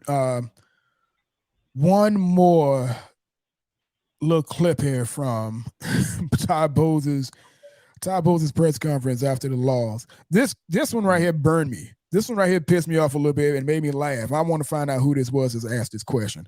This is one of the final questions someone asked at the press conference given after Sunday's loss. Just your defense's inability to close out games or get the opponent off the field late in games, whether it was at Pittsburgh or this game the other day, or even in Seattle, who scored a couple times in the fourth quarter. How troublesome is that? And what's the cause of it? Just the defense not being able to close things out. It's disappointing. Obviously, you want to be well in 2 minutes on defense. Yeah, that was some fucking clown. I don't know who I hope somebody tweet me, email me. I want to know who that is that asked that question. And it's a thing too, man, because you know what? You know, it's indicative of exactly how a lot of the media, local media at very least, how they see this team. Yeah. How they see this team. This team, like the defense is it's auxiliary. It's optional. Like the defense is being held to a stage where literally the defense basically have to play a perfect game. Even Greg Allman, who I have a great deal of respect for, somebody mentioned, you know, the Bucs defense played a damn good game or played really well. The response was, for 59 minutes. It's crazy to me, man. Yeah, like, man. It is. The expectation for the defense is to play damn near perfect, damn near flawless football. I want to go back real quick. I want to get this, and this is when I find the things I want to get your intake on, man. Yeah. But a couple weeks ago, when the Bucs lost to Rams, star cornerback Jalen Ramsey said, like, we shouldn't even been in that position. Like somebody from offense has to come in and be the guy, be a dog and close out games on offense. Like we should have never been in that position. We shouldn't even been on the field. I mentioned that at the top of our talk here. What do you think, man? I 100% feel like the Bucs defense, somebody can be like, hey, like he damn right, and we feel the same. Like we should not have been on the field, you know, in that position where we could lose a game after put on the performance that we did. Obviously, again, I mentioned that Todd Bowles has like a personality that the defense is taking on, and they welcome those kind of challenges to be playing games like that and be put in those positions to be, you know, to show how tough they are. But goddamn, man, when is enough? Yeah. When can the defense actually take a second to breathe? Like serious business. Like what is it that makes this the perspective? I'm sorry, perspective, but the perception of this team be so skewed that the defense has to play flawlessly in order to have a chance at winning every week? Man, that's hard to explain because not for me. I'm just saying to kind of explain their logic to it, because at the end of the day, all they see is points on the board. Like if somebody scored, then it's the defense. But to Jalen Ramsey's credit and to Jalen Ramsey's point, at what point do we get the benefit of the doubt? Like if all we're looked at as, okay, we have to just go out there and stop them no matter what. That's cool and all, but that's not being practical. Like I say, the law averages, like I said about the Browns game, the law averages, you keep giving the team the ball, they gonna figure out how to score. Like they're gonna score. Like it's not a defense on this planet, that play 16 games and then no team score. It's not a defense that had 0 points against for the season. It's not gonna happen. So when you look at a defense, or you put this defense in this type of box that, hey, the defense can't close out games, or the defense is getting scored on the last minute of the game. Well, the thing is, this is what Jalen Ramsey is talking about. Like, at what point do the offense say, you know what, we got it? Man, you know what, y'all gonna, man, it don't even matter. It don't even matter if they score. It don't even matter. The game is out of reach anyway. It don't even matter. Defenses want to feel like they too. They want to go out and say, hey, man, we're just going to just ride this thing on out. We ain't just going to let anything get behind us. We're going to keep everything in front of us. It really don't matter. Let's just try not to get hurt. Let's just go ahead and get through this game. Let's just go through the motion for the most part. Let's just go through the motion. It's just fourth quarter. They're down by 21. It's no mathematical way they can win this game. We can let them score, and it's not going to matter. Defenses want to feel like that, and I think that's what Jalen Ramsey is coming to. Like, why is the pressure on us for all game to stop the other team when the offense isn't holding up their end of the deal to score on the other team, and when we're playing bad defenses? So I think for Jalen Ramsey, man, I think Jalen Ramsey said what a lot of players want to say about their team in situations like that, including us. That, hey, at the end of the day, goddamn, we held them to 17 points. What else you want us to do? You know what I'm saying? Like, we held them to 10 points all the way down to the fourth quarter. What else you want us to do? We playing the Browns here. Like, and like I say, not to talk bad to them. Like I tweeted this about the game. I said, don't treat a team we're playing like that college team. Like we just are automatic. Right. Yeah, you give every team we play, I give them the respect. They're professionals too. Like, they're experts at their job. Like, it's any given Sunday, that shit real. So I think at the end of the day, man, I think what Jalen Ramsey said is what a lot of defensive players would like to say about their team when they're put in positions like that where the offense just can't do anything. It's the outcome of this game is going to fall on the backs of the defense. And nobody don't want to feel like that, man, as a defense, because you're reacting to whatever the offense is doing. And some points, you just really be with your hands tied behind your back. You call this play and they call the right play for it. You like the Carter Davis play at the end. Something unfortunate, blow the whole game wide open. When in essence, it shouldn't even been there. That could have happened, and it should not have had no bearing on the game, on the outcome. Because if we were doing what we supposed to do on the offensive side, who cares if they scored the touchdown at the end? Or it shouldn't have mattered. It shouldn't have mattered at that point. And that was overtime, correct? So it's just like, again, like, it shouldn't have been players like this, especially Carter Davis, where you're one-on-one, you're matched up like that. It shouldn't have came down to a point where, like you say, I have to play flawless. I can't slip. I can't, make the wrong read, and the game is just over with based on my mistake. When collectively as an offense, their job is to score points.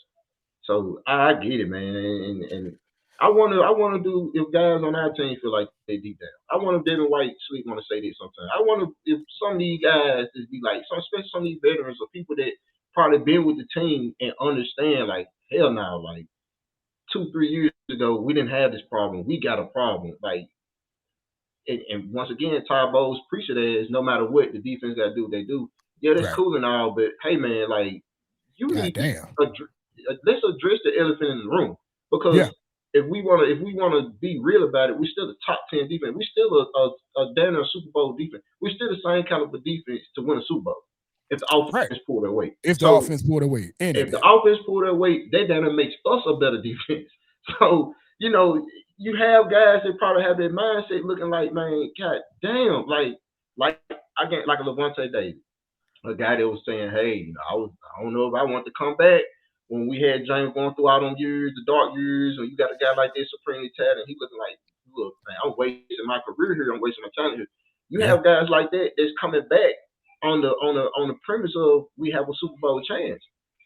Guys like Levante Davis can ride off into the sunset. He has all the stats and accolades to make him Hall of Fame. That's no question. I go to bat for Levante Davis all I could. That's my son. Don't worry about him. But nah, man. But to the point, man. That's how I feel. I just feel like Jalen Ramsey said how he felt, and I think it needed to be said because that just really just addresses the elephant in that locker room. Far as the Rams a bad team this year. So when you can look, and Jalen Ramsey ain't playing good this year, and I think that's all a testament of how he feels about the team and how he feels about the offense. Like, am I really gonna go out here and get this thing 110% when we just I don't have any help from my offense. I'm not gonna risk turn my ACL, turn my Achilles for a team that I just feel like we ain't going anywhere. I think that's real. I think it creeps in the head. There's a guy that when you playing high school football and you suck. I'm not gonna go out here and run myself into these big. I'm not doing that. I'm trying to get my scholarship. Trying to get my scholarship and get to my next place in life. No, not even that deep. It's just like I don't want to even wake up so on Saturday. Like I want to be good. I want to get through this game, get back to the school, and go out Friday night, man. I'm not. So I just think Jalen Ramsey said what a lot of players probably want to say but couldn't. But Jalen Ramsey, one of them guys, he go against the grain a lot. He's gonna say how he feels. He's unapologetic, and he wasn't wrong. You think anybody from the BUCS? You think who from the BUCS, if you think had the gall to actually pull that off and say it on behalf of the Tampa Bay Buccaneers defense, which they have the right to feel that way? Is there anybody you can see who would actually step up and say it outside of Devin White? I was just about to say Devin White. He top of the list because he said it about James. he literally called it out when we beat the Saints, and he called him out like, hey man, we could have been doing this if we had, but the offense was the problem. I think besides Devin White, who else would do it? I don't think Levante Davis would do it. Levante ain't that type of guy. I don't think he'll start a fight like that. Devin White, man, a guy. Let me see. I'm trying to think, man. Carlton Davis might say, I think who definitely would have said it, but he's gone. Jordan Whitehead. I think Jordan Whitehead. Oh, absolutely. Yeah, Jordan Whitehead would have said something. Yeah, Jordan Whitehead would have definitely said something. Jordan Whitehead, he would have let it be known. And you have players like that because they understand how good they are as a unit. And they understand, hey, man, this unfair weight you putting on us, and if we lose the game, it's not even about y'all anymore. It's about us. Oh, no, I can't go for that. Right. You know what I'm saying? Like, we can't be the reason why. Like, that clip you showed about where the defense is what did it say? Just not playing all the way through the game or giving up points. Those players would say, well, hey, shouldn't have to be in this point. How many times the offense had the ball? You know what I mean? Right. Like, so, Jordan Whitehead definitely, he would have said it too. Yeah. Because this defense, again, man, this defense has allowed 22 points or over 3 times this entire season. And the third time, it literally took overtime, 2 3-and-outs, and a damn near miracle catch by a tight end to get 23 points on the board. and again, it's crazy. And again, these guys, they have to, I keep saying again, these cats are being called to do what they have to do. They gotta stop people whenever they get on the field. They've got to make plays whenever plays are to be made. But goddamn, y'all, it's got to be a statute of limitations when it comes to holding the defense to a standard that the offense can't even get close to. This is this is almost, and it's backwards because it's almost, you start looking back at, last time we were able to say anything like this, at least I think to a point where a majority of fans agree, we have to go all the way back to the 1999-2000 Tony Dungy set of, Bucks where the defense was killing and they were like, hey, just get scores, 17 points, what have you. Man, except for this time, it's the defensive-minded head coach who apparently people are going to blame for not holding the offense to a high standard. Yeah. So it's really weird, man. I really hate that. I really hate that we have such a divided fan base, or such a large portion of the fan base who basically see the team as the offense, and they take the offense's hindrances and issues and basically place it on the team. You basically have to split the two units apart to say what's good and what's bad and what's working and what's not, and you can't just put it together. You can't just say the Bucks are a bad team, because the Bucks aren't a bad team. The Bucks you can't have a top 7 defense and be a bad team. Yeah, right. Like, basically nobody wants to call out what's going on and what's wrong. A lot of it has to do with in the past, same now. A lot of it has to do with our quarterback and what the people want to see from him and what they expect of him and so forth, and kind of be a part of his story and all that. Whatever. I'm a Bucks fan. I don't give a damn. I care about the Bucks win and loss record and the players that's going to be on the team for the long run. But again, I love Tom Brady as a Buck. I love everybody else that's on the roster as a Buck, but still, we can't be so divided in our attention that we want to be so, so much, complimentary of one player and then kind of basically excuse his part, or not his part, like one unit, one player, whoever it is. You can't just excuse their part in losses and then just kind of make it about everybody. I mean, Nobody's perfect. No unit has played perfect. Everybody has gotten scored on. Everybody has missed opportunities. All this stuff is going on. That's part of football. But when you got one side of the ball that is doing so exceptionally well, no matter how you look at it, how you just split it up, when you actually look at what they're doing and they're doing it so exceptionally well, and then you have one that's lit on the opposite side, the complete polar opposite. Yeah. And it's not even. You can't just say, okay, well, it's the team. Like, nah, it's not the team. There's something specific that you're trying to ignore. There's something you don't want to address. Just let it go. Let it go. Again, week 12 is in the books. Looking forward to week 13, Monday Night Football against a division rival, New Orleans Saints. We hate them. They hate us. Week 12 versus Cleveland Browns did not go our way. Again, 23-17, loss in OT. Disappointing loss given the performance of the defense. And again, another recurrent act we have on our offense. Hopefully something, some way, somehow changes between now and Monday night at 8 o'clock in Tampa. Bigg Slim, man, I appreciate you coming back on and talking to me, man. It's been a long week. I'm gonna do this again, though, man. This is a long one. I never get tired of talking to you, man. I'm glad you put me on some thoughts I didn't have. Maybe see some things a little bit different way than I looked at them myself earlier. I appreciate you and the Swords and Cannons podcast, man. Let them know where they can find you, where you're gonna be next.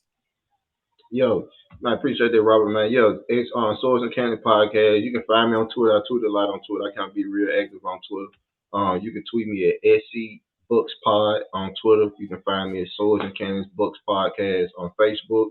Like I say, man, you can find me on Twitter, man, involved in anything, all things that's going on, conversational wise about the Bucks, man. I ain't hard to find. Like I say, man, just is one of these guys that just really just trying to keep the conversation going about what's going on with the team and really league wise, and just bringing a different perspective to what's going on, and just kind of one by one trying to let guys know, let people know, man, that, it can be, things can be going a different way than what the narratives are, man. So I'm a kind of guy that like to play devil's advocate on a lot of things and challenge a lot of people on their positions on what's going on with the team. But all in all, man, it's all good. It's good debate. It's good conversation. And yeah, man, we every time we do this, bro, man, we run long, but it's all good conversation, man. So I think if we do it more often, we won't go so long because we really be catching up with a lot of stuff. So Hey, it's all good to me, man. I love doing it, man. I don't have anything else to do. You call me on a good day, so it's all good conversation. I know you're gonna chop this up how you want to do it, but yeah, SC Bucks Pod at Twitter, man, on Twitter and on Source Accounts Bucks Podcast on Facebook. Hit me up anytime. I'm down, always down to talk some Buccaneers football. hey, that's Bigg Slim. I am Robert Green, man. I thank you guys for listening. Thank anybody who's been checking in online here, watching the live stream. I appreciate you all for listening. Again, we're going to bring up the preview tomorrow. Tampa Bay Buccaneers at home versus the division rival, most hated New Orleans Saints. We'll check you guys out on the next one. You guys be easy. Go Bucks. Go Bucks, peace.